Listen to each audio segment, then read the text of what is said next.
નમસ્કાર મિત્રો, અત્યારે સૌથી મોટા અને કામના સમાચાર સામે આવી રહ્યા છે. સાવધાન થઈ જાઓ ઇન્ડિયા. દેશમાં કોરોનાના 350 સક્રિય કેસ સામે આવ્યા છે. 2ના થયા છે મોત. દેશભરમાં કોરોનાના દર્દીઓમાં સતત વધારો થઈ રહ્યો છે. શનિવારે મહારાષ્ટ્રના થાણેમાં 8, ઉત્તરાખંડ અને હરિયાણામાં 3, ઉત્તર પ્રદેશના નોઈડામાં 1 કેસ નોંધાયો છે. શુક્રવારે થાણેમાં 10 કેસ પણ નોંધાયા છે. અમદાવાદમાં 20, યુપીમાં 4, હરિયાણામાં 5, બેંગ્લોરમાં 9 મહિનાના બાળકને પણ કોરોના પોઝિટિવ કેસ મળી આવ્યો છે. અત્યાર સુધીમાં કોરોનાના 350 સક્રિય કેસ છે, જેમાં 2 વ્યક્તિના મૃત્યુ થયા છે. મિત્રો, અન્ય મહત્વના સમાચારની વાત કરીએ તો પાકિસ્તાન ફરીથી કાવતરું ઘડી રહ્યું છે. ઓપરેશન સિંદૂરથી નિરાશા. પાકિસ્તાન હવે ચીન પાસેથી હાઇપરસોનિક મિસાઇલો અને ડ્રોન ખરીદવાની તૈયારી કરી રહ્યું છે. પાકિસ્તાન આ હથિયારોનો ઉપયોગ ભારત વિરુદ્ધ કરી શકે છે. ચીને હાઇપરસોનિક મિસાઇલો અને ડ્રોનની ટેકનોલોજીમાં જબરજસ્ત પ્રગતિ કરી છે. દાવો છે કે આ મિસાઇલો અવાજની ગતિ કરતાં પણ 5 ગણી વધુ ઝડપથી ગતિ કરે છે. તે રડારમાં આવતી નથી અને પરમાણુ શસ્ત્રો લઈ જવા માટે સક્ષમ છે. મિત્રો, અન્ય મહત્વના સમાચારની વાત કરીએ તો કેરળથી દિલ્હી. ભારતમાં કોરોનાના કેસ વધ્યા. ભારતમાં ફરી એકવાર કોરોનાએ દસ્તક આપી છે. દેશના ઘણા રાજ્યોમાં કોવિડ-19ના કેસ નોંધાયા છે. ભારતમાં હાલ કુલ 257 સક્રિય કેસ નોંધાઈ ગયા છે. સૌથી વધુ અસરગ્રસ્ત રાજ્યોમાં કેરળ, તમિલનાડુ અને મહારાષ્ટ્ર છે, જે મળીને 85%થી વધુ સક્રિય કેસ ધરાવે છે. કેરળ 95 સક્રિય કેસ સાથે ટોચ ઉપર જોવા મળ્યું. ત્યારબાદ તમિલનાડુ 66 ઉપર અને મહારાષ્ટ્ર 56 સક્રિય કેસ સાથે બીજા ક્રમે છે. મિત્રો, અન્ય મહત્વના સમાચારની વાત કરીએ તો ₹840માં અનલિમિટેડ ઇન્ટરનેટ ડેટા મળશે. ભારતના લોકોને ટૂંક સમયમાં સેટેલાઇટ ઇન્ટરનેટ મળવાનું છે. એલોન મસ્કની સ્ટારલિંક સહિત ઘણી સેટેલાઇટ કોમ્યુનિકેશન કંપનીઓ ભારતમાં તેમની સેવાઓ શરૂ કરવા જઈ રહી છે. ધ ઇકોનોમિક્સ ટાઈમ્સના એક અહેવાલ મુજબ આ કંપનીઓ દર મહિને $10થી ઓછી કિંમતના promotional unlimited data plan launch કરશે, જે આશરે ₹840નો રહેશે. જો કે સ્ટારલિંક ભારતમાં સેવાઓ શરૂ કરવા માટે આઈએનસ્પેસ તરફથી મંજૂરીની રાહ જોઈ રહ્યા છે. મિત્રો, અન્ય મહત્વના સમાચારની વાત કરીએ તો દિલ્હીમાં ઘણા વિસ્તારોમાં પાણી ભરાઈ ગયા. દિલ્હીમાં ભારે વરસાદના કારણે જનજીવન અસ્તવ્યસ્ત બની ગયું છે. ચાણક્યપુરી શાંતિપથ અસ્તવ્યસ્ત બની ગયું છે. ઉપરાંત એરપોર્ટ T1, મિન્ટો રોડ અને મોતીબાગ સહિતના ઘણા વિસ્તારમાં પાણી ભરાઈ જવાથી લોકોની અવરજવરમાં મુશ્કેલી પડી રહી છે. પાણી ભરાવાના કારણે રસ્તાઓ પર વાહનો ઘસડાતા જોવા મળ્યા. કેટલાક વિસ્તારોમાં સવારે ઘરની બહાર નીકળેલા લોકોને વૃક્ષો પડવાથી મુશ્કેલીનો સામનો કરવો પડ્યો હતો. મિત્રો, અન્ય મહત્વના સમાચારની વાત કરીએ તો જાણો નવતપા એટલે શું અને ક્યારે હોય છે. દર વર્ષે જ્યેષ્ઠ મહિનામાં જ્યારે ભયંકર ગરમી પડે છે, ત્યારે એક ખાસ સમય આવે છે જેને નવતપા કહેવાય છે. આ નવતપા 9 દિવસનો સમયગાળો હોય છે. આ સમયમાં સૂર્યદેવનો પ્રકોપ ઘણો રહે છે. ઘણી ગરમી અનુભવાય છે. ઘણી જગ્યાએ તાપમાન રેકોર્ડ તોડી શકે છે. નવતપા એટલે 9 દિવસની ગરમી. તે સૂર્યદેવ રોહિણી નક્ષત્રમાં પ્રવેશ કરે છે ત્યારે શરૂ થાય છે. આ વર્ષે સૂર્ય 25 મેના રોજ સવારે 3:27 રોહિણી નક્ષત્રમાં પ્રવેશ કર્યો હતો.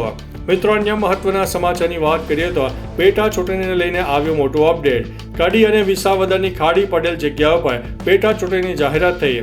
આગામી 26 મેથી ફોર્મ ભરાશે. 19 જૂનના રોજ મતદાન યોજાશે અને 23 જૂનના રોજ મતગણતરી કરવામાં આવશે. 2 જૂન સુધી ફોર્મ ભરી શકાશે.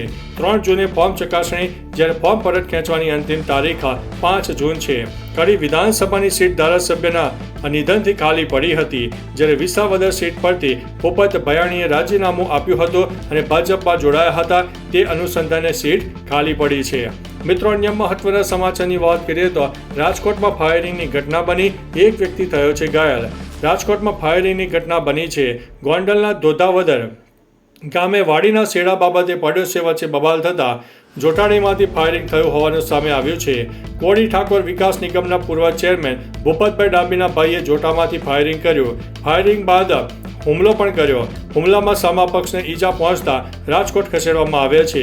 દીપકભાઈ ડાબી પર હુમલો થતાં ફાયરિંગ કર્યું હોવાની ચર્ચા છે. ગોંડલ પોલીસે હવે તપાસ હાથ ધરી છે. મિત્રો, અન્ય મહત્વના સમાચારની વાત કરીએ તો નવતપા આજથી શરૂ થઈ ગયું હતું. સાચવી લેજો, નવતપા શરૂ થઈ ગયું છે. આગામી 9 દિવસ સુધી એટલે કે 2 જૂન સુધી આકાશમાંથી આકરો વરસાદ થશે. તમને જણાવી દઈએ કે દર વર્ષે મે મહિનાના અંતમાં જ્યારે સૂર્યદેવ રોહિણી નક્ષત્રમાં પ્રવેશ કરે છે ત્યારે અવકાશી સપાટી પર એક અદ્ભુત ખગોળીય ઘટના શરૂ થાય છે, જેને નવતપા કહેવામાં આવે છે. આ સમયગાળામાં ગરમી તીવ્ર હોય છે. બહાર જતી વખતે માથું ઢાંકો, પુષ્કળ પાણી પીવો, લીંબુ પાણી, લસ્સી, છાશ અને જ્યુસ અને મોસમી ફળો ખાઓ. મિત્રો, અન્ય મહત્વના સમાચારની વાત કરીએ તો આ કારણે વિસાવદર બેઠક પર ચૂંટણી યોજાઈ ન હતી. વિસાવદર બેઠક પર 2 દિગ્ગજોના સંઘર્ષને કારણે લાંબા સમયથી આ સીટનો મામલો ગૂંચવાયેલો છે, જેમાં ભાયાણી અને હર્ષદ રીબડિયા એકબીજા પર આક્ષેપબાજીનો દોર ચાલુ હતો. હર્ષદ રીબડિયાએ હાઈકોર્ટમાં ફેબ્રુઆરી 2023માં પિટિશન દાખલ કરતા બેઠકનો મામલો હાઈકોર્ટમાં હોવાથી આ સીટ પર ચૂંટણી યોજાઈ શકી નહોતી, પરંતુ હવે હર્ષદ રીબડિયાએ પિટિશન પરત લેતા વિસાવદર બેઠક વિધાનસભા ચૂંટણીનું આયોજન થશે. મિત્રો, અન્ય મહત્વના સમાચારની વાત કરીએ તો આ મામલે ભારતે જાપાનને પાછળ છોડી દીધું છે. ભારતે ઇતિહાસ રચ્યો છે. નીતિ આયોગના CEO BVR સુબ્રમણ્યમે અર્થતંત્રને લઈને એક મોટા સમાચાર સામે આવ્યા છે. તેમણે કહ્યું છે કે ભારત હવે વિશ્વની સૌથી મોટી અર્થવ્યવસ્થા બની ગયું છે, જેમાં 4થો ક્રમ આવે છે. ભારતે જાપાનને પણ પાછળ છોડી દીધું છે. ભારતનું અર્થતંત્ર હવે $4 ટ્રિલિયન થયું ગયું છે. ભારતથી આગળ ફક્ત અમેરિકા, ચીન અને જર્મની છે. મિત્રો, અન્ય મહત્વના સમાચારની વાત કરીએ તો દારૂના નશામાં PSIએ સર્જ્યો છે અકસ્માત. વડોદરામાં છાણી બ્રિજ નજીક PSI YH પઢિયારે દારૂના નશામાં અકસ્માત સર્જાયો હોવાની ઘટના સામે આવી છે. PSIની કાર એડિશનલ GST કમિશનરની કાર એક એક્ટિવા સહિત 3 વાહનોને ટક્કર મારી હતી.